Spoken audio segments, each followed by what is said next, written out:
Mana yaqinda video chiqdi-da. Bir fuqaro, vatandosh deylik, bordida ChatGPT bilan ishlab borgan. Kasalxonaga borgan, o'g'lini olib borgan, o'g'li shamollagan ekan. Vrach oldiga ko'rik ko'rsatgan, shikoyatlarni aytgan, bemorga analiz aytmasdan dorilar yozib bergan. Ichida antibiotik bo'lgan, kapelnitsa bo'lgan. Keyin u olganda lichinani, olganda o'g'lining shikoyatlari bilan birga lichinani ChatGPT kiritgan. Boyagi sun'iy intellekt kiritgan. Shu to'g'ri qilyaptimi, yo'qmi? Shunaqa qilishim kerakmi, yo'qmi?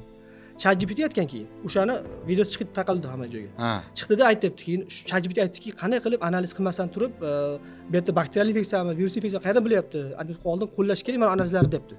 Bu analizlarni keyin qo'llash mumkin bu dorilarni deyapti-da. U doktor u analizlar qilmagan. ChatGPT to'g'ri aytayapti. To'g'ri aytayapti, to'g'ri. Endi qarang. O'sha momentda vrachlarning xatosi aytayapti aslida. Bu yerga men o'sha videoni qiziqdim-da, talabalar davrasiga, keyin o'zimizni vrachlar guruhiga tashladim. Talabalar davrasi bilan vrachlarning davrasidagi xulosa har xil bo'ldi. Vrach aytayapti, odamlar ham shunaqa mol kutgan-ey. Vrach olib bergan narsani yozib olavermaydimi? Vrach u ahmoq emas-ku, 7 yil o'qigan-ku, biladi-ku deyapti. Talabalarchi? Talabalar aytibdi keyin, haqiqatan ChatGPT ga qarash kerak ekan deyapti. ChatGPT ning foydasi bor ekan deyapti. Men hozir ko'ryapman, aholida tendensiya bor, o'rta yoshdan yuqori qatlamlarda ChatGPT qabul qilinmayapti. Xato u noto'g'ri ishlayapti deyapti-da, zo'r ishlayapti. Men qo'llayman har kuni.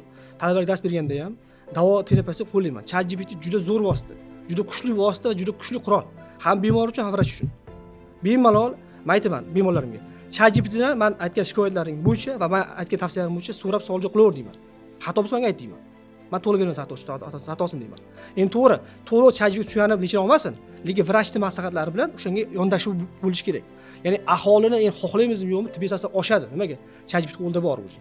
Avval Google dan foydalanish qiyin bo'lgan. Google dan maqola qidirish kerak, maqolani o'qish kerak, undan xulosa qilish qiyin bo'lgan. Hozir o'qishni ham, xulosani ham ChatGPT qilib beradi sizga. Keyingi qadamni ham tashlab beradi. Tashlab berasiz. Mana bunaqa qilaymi deydi. Xuddi shunaqa. Bu narsa bemorlarni xohlaymizmi yo'qmi, qaysidir ma'noda yo to'g'ri yo to'g'ri tibbiy asosda oshiradi. Men shu fikrga qo'shilaman.